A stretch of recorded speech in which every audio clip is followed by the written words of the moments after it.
12월 16일 주님의 교회 말씀 묵상입니다. 욥기 39장 1절에서 11절 말씀. 산 염소가 새끼 치는 때를 내가 아느냐? 암사슴이 새끼 낳는 것을 내가 본 적이 있느냐? 그것이 몇 달 만에 만삭되는지 아느냐? 그 낳을 때를 아느냐? 그것들은 몸을 구부리고 새끼를 낳으니 그 괴로움이 지나가고 그 새끼는 강하여져서 빈들에서 크다가 나간 후에는 다시 돌아오지 아니하느니라. 누가 들나귀를 놓아 자유롭게 하였느냐? 누가 빠른 나귀에 매인 것을 풀었느냐? 내가 들을 그것의 집으로 소금 땅을 그것이 사는 처소로 삼았느니라.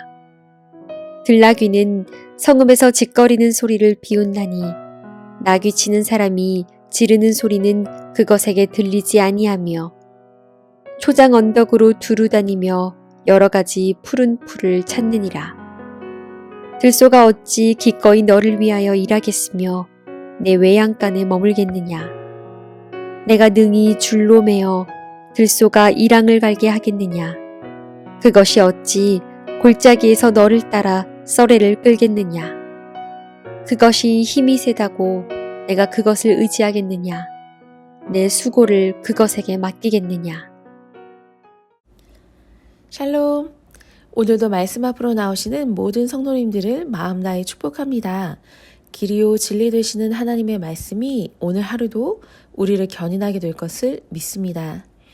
오늘의 본문은 욥기 절정에 해당하는 부분으로 하나님의 절대주권 선언을 다루고 있습니다. 이러한 하나님의 초기 선언은 세 문단으로 구분되지만 결국 천지창조의 신비와 우주 만물에 대한 하나님의 통치와 섭리의 강조를 통하여 당신의 절대 주권과 인간의 한계를 드러낸다는 일관성이 있습니다. 하나님께서 인간의 한계를 지적하기 위해 욥에게 던지신 자연계의 현상들 가운데 많은 사실들이 오늘날에는 과학적으로 밝혀져 더 이상 인간이 알 수 없는 신비한 영역의 문제로 남아있지는 않습니다. 이는 인간 이성의 탁월함을 증거하여 줍니다. 그러나 인간의 지적 수준이 아무리 발달하여 우주를 왕래할 정도가 되었다고 해도 인간이 하나님의 창조의 신비와 하나님의 통치에 대하여 알 수 있는 영역은 여전히 제한적입니다. 하나님의 창조와 통치 사실에 있어 여전히 많은 부분이 우리 인간에게는 신비의 영역으로 남아 있습니다.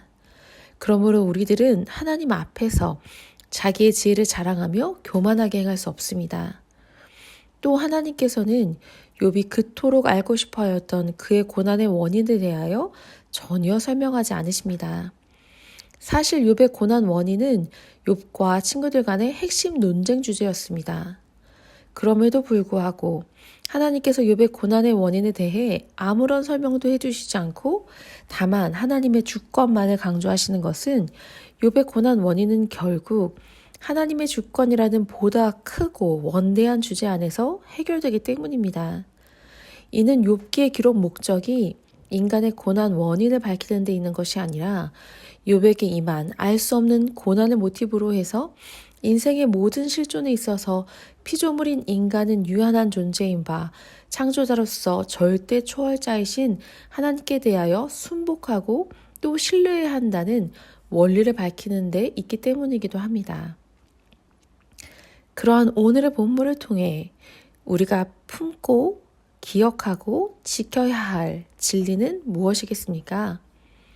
오늘 우리가 한 가지 마음에 새겨야 하는 사실은 주님의 사람은 광야에 비를 내리시는 하나님의 넉넉한 은혜를 생각해야 한다는 것입니다. 26, 27절입니다. 누가 사람 없는 땅에 사람 없는 광야에 비를 내리며 황무하고 황폐한 토지를 흡족하게 하여 연한 풀이 돋아나게 하였느냐. 사람이 살지 않는 광야에 내리는 비를 들어 하나님의 절대 주권과 인간의 한계를 드러내는 말씀입니다. 이는 하나님의 크심과 넉넉하심을 보여주는 말씀입니다. 광야는 잠언에서 증거하여 있는 바대로 물로 채울 수 없는 땅입니다. 말하자면 아무리 물을 부어도 효과가 없는 땅입니다. 풀을 낼 줄 모르는 땅입니다. 사람으로 말하면 아무리 은혜를 베풀어도 그 은혜가 무엇인지 알지도 못하고 알려고도 하지 않는 사람입니다. 하지만 땅이 이러하다고 해서 하나님께서 광야에 비를 내리지 않으십니까?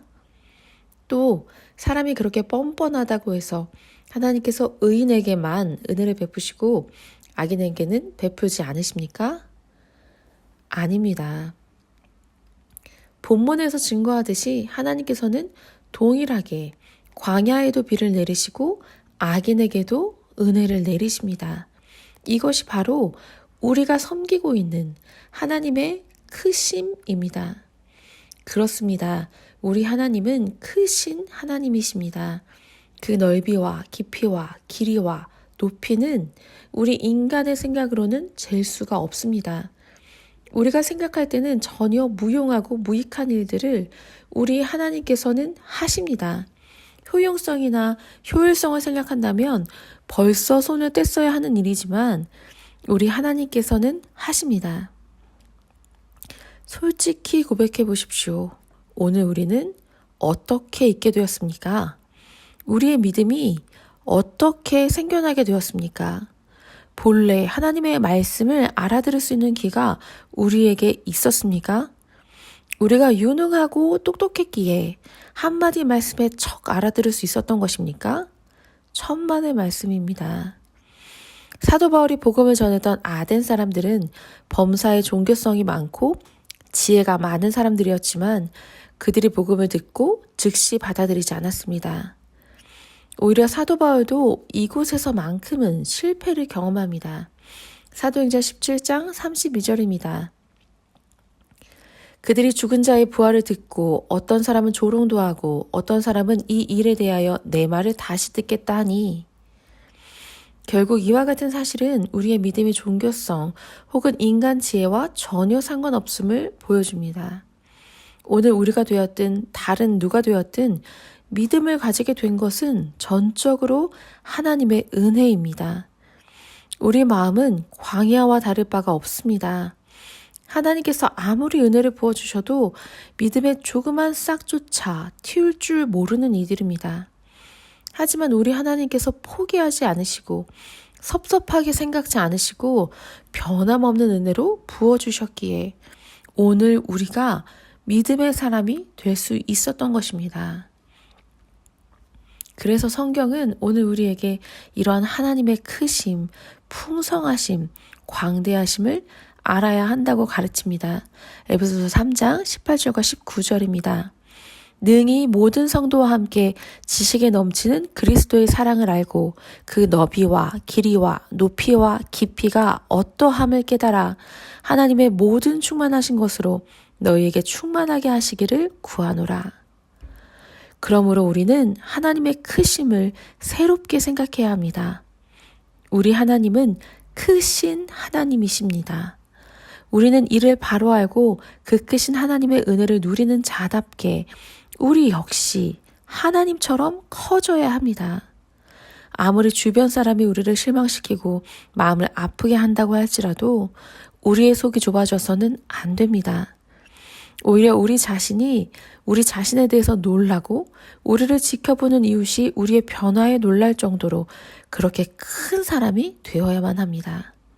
보다 크신 하나님의 사랑을 점점 더 닮아가는 주님의 교회, 주님의 사람 될 것을 믿습니다. 기도하겠습니다. 은혜가 풍성하신 하나님, 우리의 작은 머리로 고난의 원인을 파악해 보려고 안쓰럽게 몸부림치는 우리를 긍휼히 여겨주셔서 감사합니다.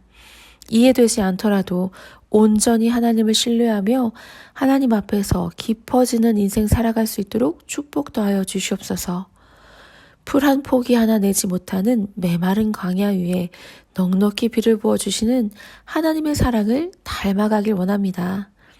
그렇게 내게 맡겨주신 사명의 자리에서 하나님의 크심을 생각하며 그 하나님의 사랑을 점점 더 닮아가는 오늘을 살아내도록 인도하여 주시옵소서. 감사합니다. 예수님의 이름으로 기도드렸습니다. 아멘. 이 시간 주님의 교회와 몸과 마음의 고통으로 씨름하고 있는 환우들을 위해 함께 기도하겠습니다.